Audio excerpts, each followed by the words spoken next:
pare, last na. Saro na lang. Kung gusgus ka na, and makapananggad sa diring kwarta, saro lang ibig sabihin kayan. Tanga ka. Bogay, Rendon Labrador yan pa de, Rendon. Oh. Ogo pa ako digdi pa di mga motivational, halik kay makagago. O gusto mo madangog? Dahil mo na, okay na. Okay na.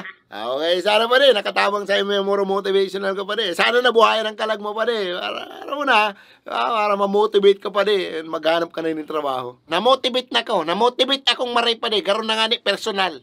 Abo yun na. Okay, balitaan mo na sana ako pa rin. Pag nakahanap ka na ng trabaho. Kay puan mo yan pa rin. Para mo na, gugurang na kita. Dahil para tambay. Sikaso. Kakadalan mo yan kay Rendon.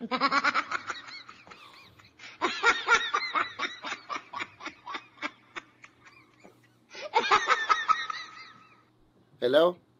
Ay, hello, sa papatantan tabi, ne? Papatantan apartel? Ay, hiring po ka mo.